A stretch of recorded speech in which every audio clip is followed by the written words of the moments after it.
the end of humanity, that's a very dramatic title, but I think there is a possibility that the Earth could spiral on and on out of control as various tipping points are passed. We're accepting that a lot of change is coming our way, and we've got to get ready for it. And that really, we understand that the climate science community isn't debating those issues that you find in the blogs on the Daily Telegraph. Rather, we're saying to ourselves, well, how do we behave? In the context of climate change, I think what it brings is, really this needed emotional response to it, because at the moment we're still at the stage where we're hearing a lot of scientific facts. Pretty much everyone in British society, or everyone who's educated or who reads, knows what the figures and statistics are. We know where we're at, we know the severity of the situation. What we don't have is this sheer emotional response to the crisis.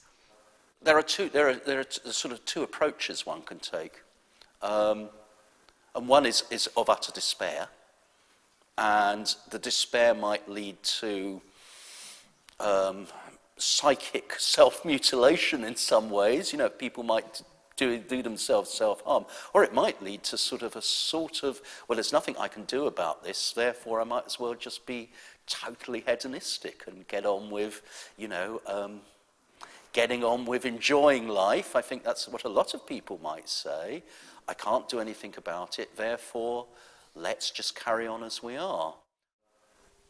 Future generations, do they have a right, people who aren't born, to tell us what to do? Should we stop flying or having quite so many trips, or this lifestyle choice or that one? And it probably is the case that we have to say that we are responsible, that we do care. Even if we don't know how this choice connects to the Australian farmers in the southeast of Australia struggling against drought, or the villagers in Bangladesh confronting the rising sea level. If you start thinking about our legal structures and our structures of how we organize responsibility, it doesn't extend to the long-term future. Irrespective of the fact that we are actually creating those long-term futures, we have no structures that make us responsible for the long-time outcomes of our actions. How does one as a human lead the good life, even in the face of adversity? But I suppose that then has to be translated into not just the individual atomized, but what does one do as part of groups? And that seems to me the key to this, is that if the answer being given to us from the top down is a sort of geoengineering answer, our answer has to be from the grassroots upwards, and that cannot be just about the individual or even the family. It has to be communal networking responses.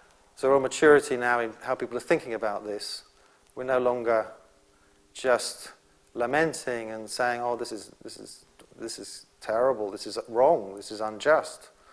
We're now looking out around us and at ourselves, how can we live up to the responsibility that we really can't escape from? If we are creating climate change, but have no structures that hold us responsible, there's a really big issue here. Because what we are set up for is in a way a culture of irresponsibility if there's nobody there to hold you responsible for the outcomes of actions that outlast you in your lifetime, in your next generation's lifetime. We are in a situation which I would describe as terminal man. We are in a sort of twilight world where we don't know what's going to happen next. We don't know the relationship between the now and what is to come. Nevertheless, we have to respond purposefully to that, even if it means we fail. I think that's something else we have to, we must try, because that is what it is to be human.